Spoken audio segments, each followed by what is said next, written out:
Howdy, gang, and welcome once again to the Duct Tape Studios. I'm Jeff McAleer, your host, here at the Gaming Gang channel. Thanks for joining me once again. Today, I am going to take a first look and page through RuneQuest, the Pegasus Plateau and Other Stories from Chaosium Inc. This is written by Jason Brick, Raquel Cruz, Steffi Devan, Jason Dural, Helena Nash, Steve Perrin, Diana Probst, Jeff Richard, Dom Twist, and John Wick. This 160-page hardcover does carry an MSRP of $34.99, which includes the PDF if you order from Chaosium or one of their partners, or you can grab just the PDF alone over at DriveThruRPG for $16.99.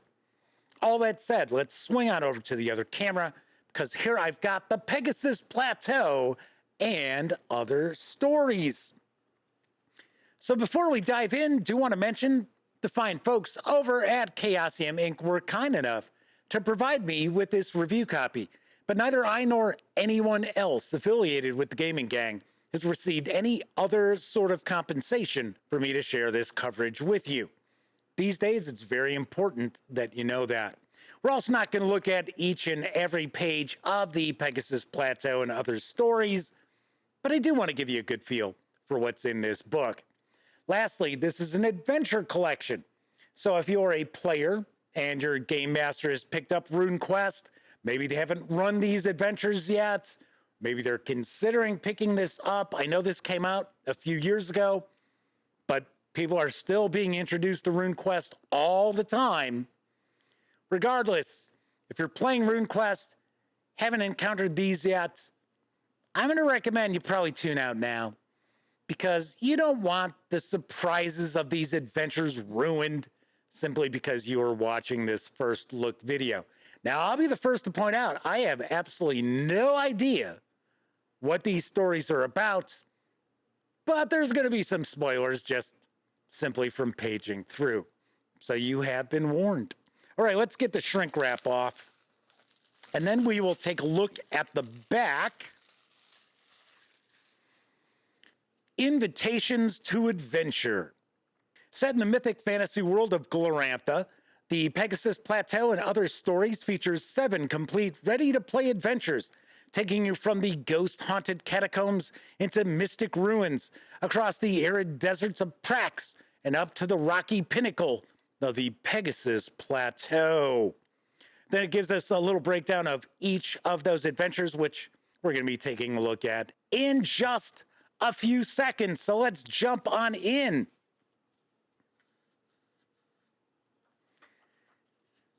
So welcome again to my Chaosium Inc. week. If you watched my previous 2 videos, you know that Chaosium Inc., my friends over at Chaosium, and I were discussing some of the titles that, for whatever reasons over the years, I have not actually shared with you and done reviews of, and they sent them all to me. Outside of a few of the solitaire Call of Cthulhu adventures, they sent me 9 books. So all this week, I am diving on in and sharing first looks at all 9 of those books. So let's see what we've got here. RuneQuest, the Pegasus Plateau and Other Stories is a collection of new, ready-to-use adventures or locations written with the specific purpose of introducing Glorantha and RuneQuest to new players by providing short and easy-to-run gameplay experiences. Nice. Like the Broken Tower from the RuneQuest Quick Start rules, these are suitable for new game masters and players alike. So talking about missing abilities, so it looks as if it's possible that these adventures might even be designed for those out there who have the absolutely fantastic RuneQuest starter set to be able to utilize as well. So we've got the Pegasus Plateau. The hippogriffs of the Pegasus Plateau, sitting about 8 kilometers south of Clearwine, are a legacy of the god time. They serve as spiritual liaison between earth and sky and guide the 3 winds into Dragon Pass. These magnificent creatures disappeared at the end of the Second Age, but have recently returned. Already, the people of the Dragon Pass can see the difference the Hippogriff's presence makes as the Storm Bull's fury abates and the fertile southwesterly winds raise better crops. The priestess of the Three Emeralds Temple now celebrate the Hippogriff's return by rekindling the Three Winds celebration, a festival which lasts 3 days and ends in a competition, giving participants a chance to bond with the Hippogriff and make it their mount. For reasons of their own, the adventurers are drawn to this festival, ready to take part in this grand endeavor. Well, that sounds kind of unique. I like that. I am going to be skipping pages, so please keep that in mind. So it looks like some of the NPCs that are involved in the adventure. So I have to mention, when Chaosium Inc. points out that these are short adventures, they're short adventures for Chaosium. Keep that in mind, because right now we're looking at probably 22 pages or so of the adventure. So there we go. So we go to page 25 with the adventure here. Some role-playing games where it's like, oh, it's a short adventure and it's 2 pages, where it's like, oh, well, that was 2 hours of a session. That is not the case, as we can see with these adventures here. The locale is our next adventure. The rich valleys of South Sartar were first settled around 1325 as part of the first wave of groups that followed in the wake of Black Spear Clan. The Balmir tribe was a group of 10 clans that by the early 1300s claimed the land between the Crossline and the stream. To the east, the Torcani tribe occupied the heights of the pass between the Quiven Mountains and the Storm Mountains. Later settlers had to buy or fight their way through these tribes in order to settle Dragon Pass. In 1325, messengers from the Milani contacted the Balmir and negotiated a peaceful movement through their territory. However, when the Milani encountered the Torcani, they would not negotiate, and when the Milani tried to go anywhere, they were beaten back by the Torcani and forced to negotiate with the Kulamar for passage. A generation later, another large tribal confederation paid its way through Balmir lands with threats and then collected plunder anyway. When the Torcani tried to resist, the Dundalios attacked in earnest and by 1360 drove the whole Torcani tribe out of their home. The Torcani were forced to move further north and settled in the Guardian Hills. Got curious what the adventure is about, or maybe this is more along the lines of giving us a location. No, I think that's what this is. I think this is actually giving us the location, a quick gazetteer, and then maybe our next adventure is going to take place in that area. So we've got the Great Crane. The Great Crane tells the story of a group of adventurers looking to retrieve an important totem belonging to a minor clan, their own. This story assumes that the adventurers are still relatively inexperienced members of that clan and are making names for themselves as heroes of the clan. Villains from the Lunar Empire, damn you, Lunar Empire! There's some of the baddies in RuneQuest, have stolen the totem and taken it to their stronghold in the hills near the dwarf mine, near a place the adventurers have been told they should never go, Miscander's Tower. This old ruin from a long time ago is a scar on the land, a blighted place where a mad sorcerer alchemist worshipped the Red Goddess. Now the adventurers must dare enter the tower and recover what was lost. All right.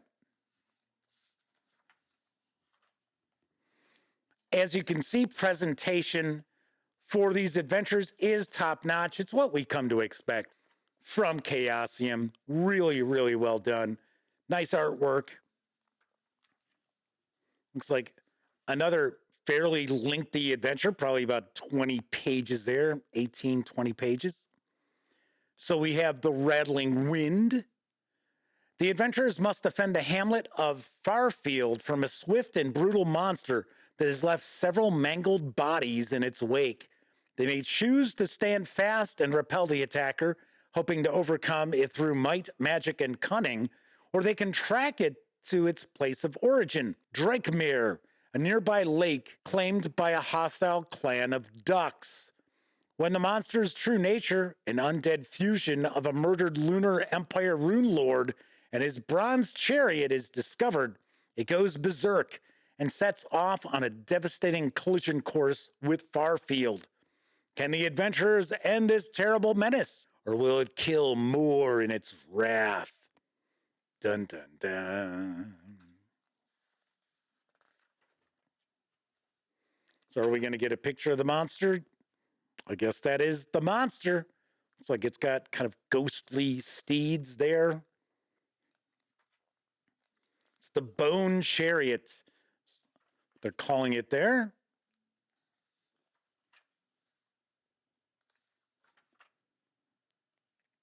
All right. Next adventure we've got is Crimson Petals. 4 years ago, the village of Grey Rock turned a blind eye to the crimes of kinslaying and murder. Rastip Stormborn, a warrior of renown, killed his wife's child. A season later, she disappeared as well. Neither body was ever recovered, and the village's silence, even though they knew or suspected the truth, has left many thinking they deserve the punishment that has now fallen on them. The adventurers come into this as the full weight of the crime is falling on the village, driven by the vengeful dead and carried by diseased spirits. They must deal with these spirits, find out what happened, or at least who was responsible, and decide the village's future. Nice, interesting little mystery going on there. Maybe playing a little judge and jury.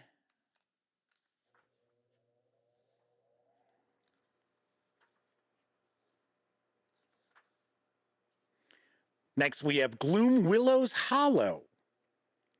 The woods of the dead are the stuff of terror tales told in firelight, of stories to frighten children into obedience, and in remembrances veterans speak in whispers, then shudder over before drinking a little too deeply from their cups of wine. The woods are a place of creeping horrors and too dark shadows, where vicious beasts are the lesser of the evils awaiting those who enter. The living dead walk among blackened and twisted trees. Packs of slavering monsters hunt any unfortunate enough to remain inside after dark. But that's not the worst of it. Such places litter the landscape of Glorantha, and adventurers tread there without hesitation. No, the true terror of the woods of the dead is what it does to one's mind. Evil lies so thick under its crouching limbs and boughs as to permeate the thoughts and perceptions of those within. Experienced woodsmen become lost, and the bravest adventurers lose their hearts. People have wandered from the woods changed, leaving their friends and family to wonder if it really is their own selves inhabiting their bodies or some sort of wicked changeling.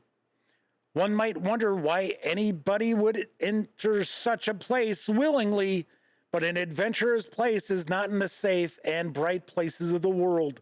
They step into the dark spaces and dangerous corners.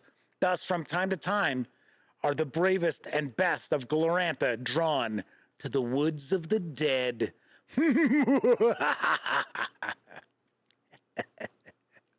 Nice. A spooky adventure. Oh, there we go. We've got the Ghoul King.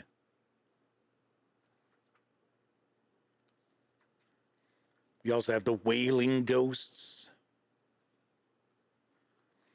So we can see the adventurers are going to tackle some ghouls.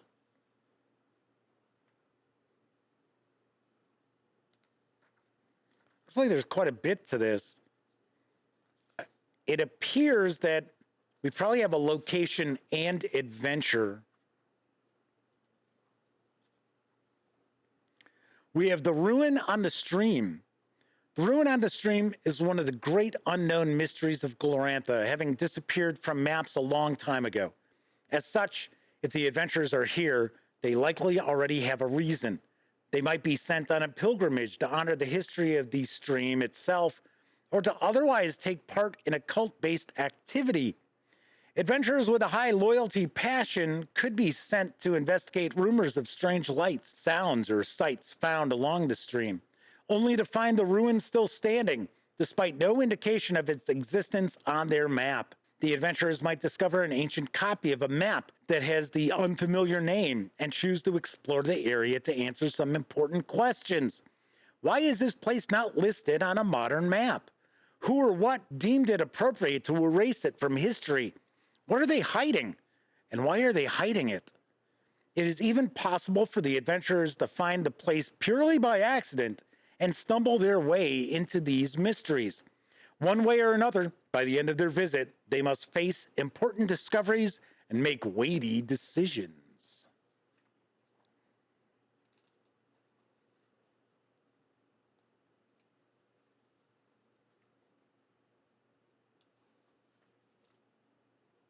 All right.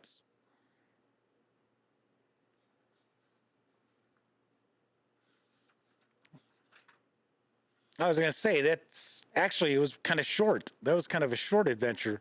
Then we had the Peering Stones.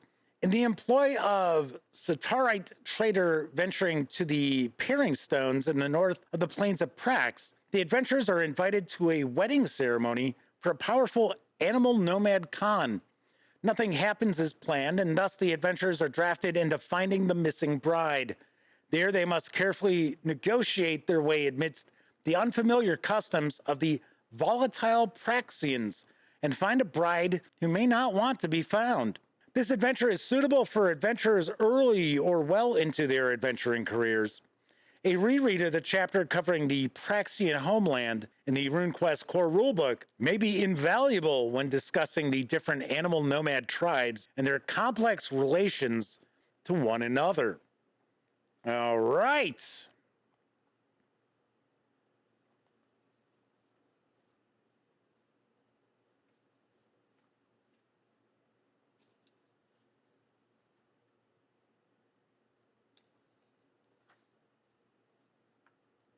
We have Renacot's Hope. Renacot's Hope is a small village on the road from Tarsh to Dragon Pass, sitting almost equidistant to both.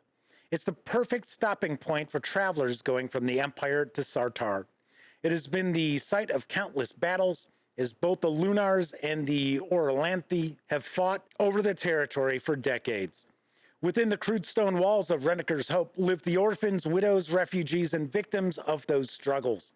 They live together, trying to carve out a life in the dangerous land between two rival powers. Here, one can find veterans and the children of veterans from both sides, standing together, defending the only home they have. No matter where someone came from, no matter what their past, if they claim hope as their home, they are always home. So is this a location and then we get an adventure? Looks like we're getting some important NPCs here.